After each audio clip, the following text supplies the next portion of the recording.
Hello साथीहरु नमस्कार। तपाईहरुलाई यस YouTube च्यानलमा स्वागत छ।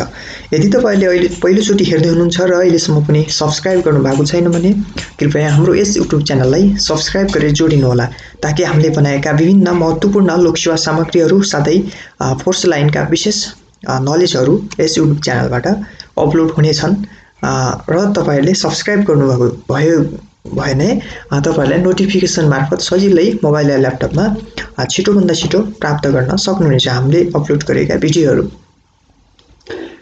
त्यसै क्रममा अब आज मैले एउटा तपाईहरुलाई विशेष त अब नेपाल आर्मीमा तपाईहरु छिरिसक्नुभयो भने त्यसमा अब तपाई लिखितमा फिजिकल देखि लिएर बेरिङ फिजिकल देखि लिएर मेडिकल देखि लिएर रिटर्न देखि लिएर सबैमा पास भएर चाहिँ अब छिर्नुभयो। अब ट्रेनिङ गर्ने अवस्थामा के ट्रेनिङ गर्नुपर्छ त भन्ने अब तपाईहरुलाई एउटा कन्सेप्ट यस्तो हुनु पर्यो कि ट्रेनिङ म यस्तो गर्दैछु भनेर। अब कतिपय साथीहरुलाई चाहिँ ट्रेनिङ के गर्ने थाहा हुँदैन, जस्तो कि उलाई चाहिँ अब साथीहरुलाई चाहिँ अब कसरी पास हुने, अब लिखित पास हुने, अरु पास हुने थाहा हुन्छ तर ट्रेनिङमा के हुन्छ भन्ने कुरा पछाडी थाहा नभएर नै कतिपय साथीहरु ट्रेनिङमा छोडेर भागेको पनि थुप्रै केसहरु छ हैन। नेपाल आर्मी पुलिसतिरबाट पनि कतिपय साथीहरु ट्रेनिङ गर्न नसकेर अर्थात के भएर भागेको केसहरु छ।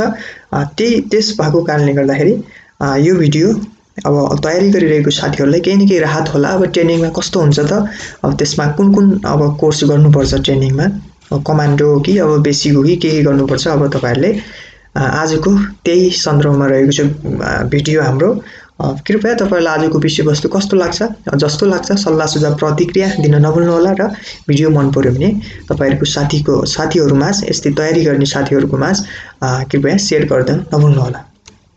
त्योभन्दा पहिला एउटा जानकारी तपाईहरुलाई, अहिलेसम्म पनि हाम्रो यस YouTube च्यानललाई सब्स्क्राइब गर्नुभएको छैन भने कृपया सब्स्क्राइब गरेर जोडिनु होला र आजभोलि कयौं ठाउँहरुमा नेपालको पनि विशेष ठाउँहरुमा अब कतिपय झन्डै 50 को हाराहारीमा जिल्लामा अब लकडाउन भइसकेको छ, निषेधाज्ञा जारी भइसकेको छ। तपाईहरु कुन ठाउँमा के गर्दै हुनुहुन्छ, कस्तो अवस्थामा हुनुहुन्छ, अत्यावश्यक काम बाहिर ननिस्किनु होला र अहिलेको यस्तो महामारीमा जतिसक्दो तपाईहरुले पहिलो प्राथमिकता आफ्नो ज्यान बचाऊ भन्ने चाहिँ मेन उद्देश्य हो। अरु कुरा त मान्छेको पहिलो कुरा शरीर राम्रो भए त अरु कुरा त सेकेन्डरी कुरा हो। प्राइमरी कुरा भनेको हाम्रो अहिले स्वस्थ कसरी हुने त, कोरोनासँग कसरी सामना गर्ने भन्ने कुरा नै मेन हो। र तपाईहरुले लकडाउनमा बसिरहेको अवस्थामा तपाईहरुले YouTube देखि लिएर विभिन्न सामाजिक सञ्जालबाट पनि केही सकारात्मक कुराहरू सिक्न सक्नुहुनेछ, अरूलाई सिकाउन सक्नुहुनेछ र तपाईहरुले राम्रो कार्यहरू सामाजिक सञ्जाल मार्फतबाट राम्रो कुराहरू कसैलाई शेयर गरेर, साथीहरुमा शेयर गरेर अथवा सिकाएर, अरूबाट सिकेर तपाईहरुले आफ्नो केही न केही नलेज समेट्न सक्नुहुनेछ। लकडाउनको सही सदुपयोग हुनेछ भन्ने यति भनाइ मैले व्यक्त गरे। तपाईहरुलाई कृपया अत्यावश्यक काम बाहेक तपाईहरु बाहिर ननिस्किनु होला। मैले फेरि पनि अनुरोध गरे, यो सबैको लागि राम्रो काम हुनेछ। अहिलेको अवस्थामा तपाईहरु यदि निस्किनै पर्ने अवस्था आयो भने मास्क अथवा सेनिटाइजर अथवा अरु अन्य सुरक्षाका सामग्रीहरू तपाईहरुले प्रयोग गरेर निस्किन सक्नुहुनेछ। लागौं आजको विषयवस्तुतर्फ। विशेष गरेर मैले यो अधिकृत क्याडेटको लागि कुन ट्रेनिङ गर्नुपर्छ त भनेर चाहिँ भिडियो बनाउन खोजेको हो, तर यसमा अरु पनि छ। यसमा प्राइभेट लेन्स कर्पोरल रिक्रुट देखि लिएर अरुको पनि छ, तपाईहरुलाई फाइदा नै हुन्छ। अब कतिपय साथीहरु सिपाहीमा भिड्न लाग्नु भएको छ, कतिपय अफिसरमा उहाँहरुलाई विशेष फाइदा हुनेछ। अब यसमा 1 नम्बरमा रहेको छ रिक्रुट। यसको लागि चाहिँ सोल्जर बेसिक ट्रेनिङ भन्ने हुन्छ। अब यो बेसिक ट्रेनिङ अब धेरैलाई सजिलो हुन्छ, तर कतिपय साथीहरु यही पनि छोडेर भाग्नु भएको केसहरु पनि धेरै छ।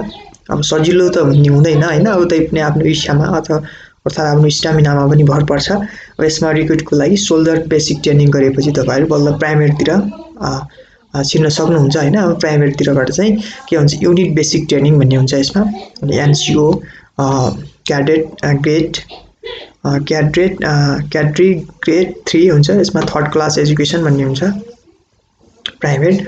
अब यसमा अब कतिपय साथीहरु यो भन्दा पहिलाको अब एसएलसी नगरेको साथीहरु पनि भित्र छिर्नुहुन्थ्यो। अब उहाँहरुलाई विशेष गरेर पास गराउनको लागि एसएलसी भित्रबाट गराउनलाई प्राइभेट राखेको छ विशेष त। त्यसै अर्को लेन्स कर्पोरल रहेको छ। यसको लागि 1 course and admin or SP भनेको छ। स्पेशल यो रहेको छ। त्यसैगरी अब यो पश्चात अब तपाईहरु कर्पोरल कर्पोरल। अब यदि लेन्स कर्पोरलको यो training 1 course and admin or SP नगरेको भए तपाईहरु यो कर्पोरलमा छिर्न सक्नुहुन्न हैन। यसको लागि फेरि एनसीओ क्याडेट ग्रेड 2 गर्नुपर्ने हुन्छ। त्यसैगरी सर्जनको लागि अब कर्पोरल अनि यो लेन्स कर्पोरल भन्दा तपाईहरुले नेपालीमा पनि भनिदिनु चाहे मैले हैन। यसमा लेन्स कर्पोरल भन्ने चाहिँ प्युट भन्छ यसलाई हैन।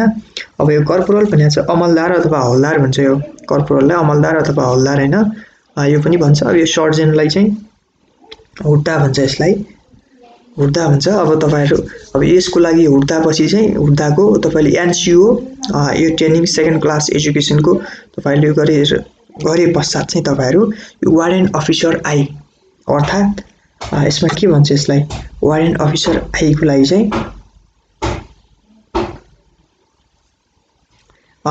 यस्तो वारेन्ट अफिसर आई को लागि चाहिँ सिनियर जेसीओ कार्डेट र फर्स्ट क्लास एजुकेसन गर्नुपर्ने हुन्छ।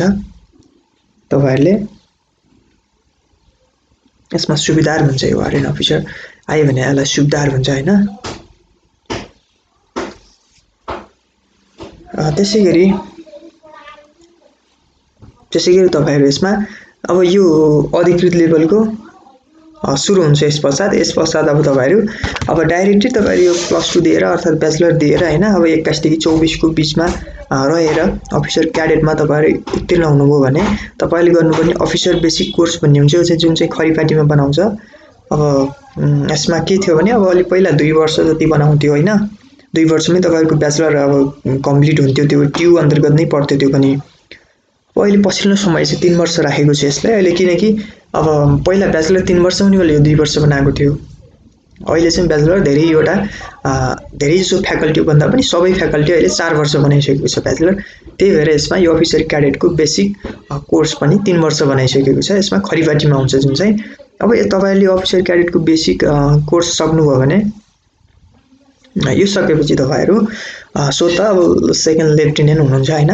अब सेकेन्ड लेफ्टिनेन्ट अब यसमा पनि सेकेन्ड लेफ्टिनेन्टमा पनि ट्रेनिङ गर्नुपर्ने हुन्छ। यसमा पीसीबीसी एन्ड कमान्डो स्पेशलाइजेसन कोर्स भन्ने हुन्छ। यसमा कमान्डो यहाँदेखि सुरु हुन्छ। तपाईले यो गर्नुभयो भने तपाईले लप्टनको फुली लाउन पाउँछ। यसको लागि चाहिँ लप्टन ट्विन लप्टन र लप्टनको लागि चाहिँ तपाईले यो जंगल वारफेयर हैन त्यसैले माउन्टेन वारफेयर र अर स्पेशल वेपन भन्ने हुन्छ। यो गर्नु भने तपाईले सेकेन्ड लप्टनको फुली लाउन सक्नुहुनेछ। अब यो चाहिँ यो अफिसर क्याडेटको 3 वर्षपछि यो गर्नुपर्ने हुन्छ तपाईले यो ट्विन लेफ्टिनेन्ट र लेफ्टिनेन्टको लागि। अनि यो पछि करिब झन्डै 4-5 वर्षपछि चाहिँ तपाईहरुले यो क्याप्टेनको लागि चाहिँ ट्रेनिङ गर्नुपर्ने हुन्छ। यो सीसीएससी भन्ने ट्रेनिङ गर्नुपर्ने हुन्छ। सीसीएससी पश्चात तपाईहरु यो पछि अब मेजरको लागि तपाईहरु सीसीएससी गरेपछि तपाई क्याप्टेन हुनुहुन्छ हैन।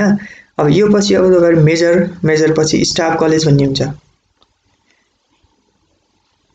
अब यसमा तपाईहरु स्टाफ कलेज अब धेरै जसो साथीहरु यो लेफ्टिनेन्ट सेकेन्ड लेफ्टिनेन्टबाट गएको मान्छे साथीहरु अब यो स्टाफ सबैभन्दा गाह्रो ट्रेनिङ हुने नै हो भन्ने गरिन्छ हैन। अब यो स्टाफ कलेजमा धेरै जसो साथीहरु फेल हुनुहुन्छ। कतिपय यसैबाटै रिटायर हुनुहुन्छ तल गरेर सेकेन्ड लेफ्टिनेन्टबाट गएको साथीहरु पनि।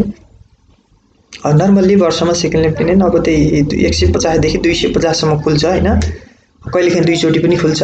माघ र विशेष गरेर माघ र भाद्रमा यसको भाद्रमा चाहिँ खुल्ने टाइम हो र कोटा पुगेन भने कहिलेकाहीँ माघमा पनि खुल्दिन्छ पहिलो चरण दोस्रो चरण भनेर। अब त्यस अन्तर्गत अब दुईटीबाट नर्मल्ली झन्डै 250 जना क्याडेटहरु जान्छ भने यो स्टाफ कलेजमा त्यो सबै नै पास हुने सम्भावना हुँदैन किनकि त्यही अनुसार कोटा अर्थात यो स्टाफ कलेजमा थोरै गाह्रो नै हुन्छ अरे हुन्छ। त्यस कारणले गर्दाखेरि यो मेजरबाट कतिपय साथीहरु रिटायर हुनुहुन्छ र यदि माथि गएको साथीहरु चाहिँ पछि भविष्यको चिफ स्टाफको लागि दावेदार एउटा व्यक्ति चाहिँ आईजीपी यो कोच हुन्छ चीफ अफ आर्मी स्टाफ हुन्छ यसको लागि। अनि तपाईहरु यो स्टाफ कलेज पछि यो ब्रिगेड जर्नलको लागि चाहिँ वार कलेज भन्ने हुन्छ जुन चाहिँ नगरकोटमा कता बनाउँछ। अब यो चाहिँ तपाईले वार कलेज पास गर्नुभयो भने ब्रिगेडियर जर्नल भन्न पाउनुहुनेछ।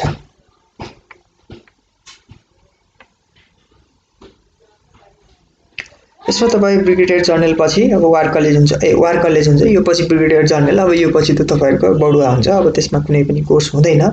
अब त्यसमा तपाईँहरू भित्र आन्तरिक प्रतिस्पर्धा गरेर अब एउटा हुने हो चिफ साहब। अब त्यसमा चिफको लागि तपाईँहरू आन्तरिक रूपमै प्रतिस्पर्धा गर्नुपर्ने हुन्छ।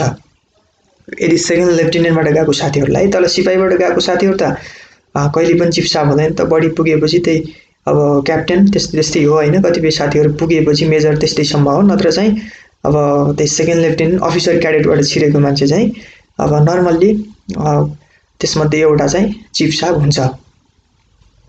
जस्तो कि प्रहरीतिर इन्सपेक्टरबाट गएको मान्छे आइजिपी भने जस्तै यता अफिसर क्याडेटबाट गएको हुन्छ। हवस् त साथीहरू, यति नै थियो आजको विषयवस्तु। कृपया यो एउटा जानकारी मात्र थियो तपाईँहरूले ट्रेनिङ कस्तो कस्तो हुन्छ भनेर मात्रै होइन। अब कतिपय साथीहरूले चाहिँ अब विभागीय हुनुहुन्छ भने, इन सर्भिसमा हुनुहुन्छ भने अब तपाईँहरूलाई थाहा पनि होला होइन। अब तपाईँहरू सिपाही अथवा कतातिर हुनुहुन्छ उहाँहरूलाई थाहा पनि होला। अब कति नयाँ साथीहरूलाई चाहिँ अब तयारी गर्ने साथीहरू कतिपय पछि छोड्नुहुन्छ कि ट्रेनिङमा, त्यही भएर अब तपाईँहरूले पहिला नै अब यस्तो ट्रेनिङको कन्सेप्ट छ भने तपाईँहरूले पक्कै पनि छोड्नु हुँदैन। अर्थात् आफूलाई सकिँदैन जस्तो लाग्यो भने तपाईँहरू अर्को फ्याकल्टी रोज्नुहुन्छ भन्ने एउटा छ के अरे। अब त्यही भएर तपाईँहरूलाई कस्तो लाग्यो, कृपया भिडियो जस्तो लाग्यो प्रतिक्रिया दिन नभुल्नुहोला भन्दै आजको विषयवस्तुलाई यति नै टुङ्ग्याउँछु है त। हवस् त, नमस्कार साथीहरू, जय नेपाल।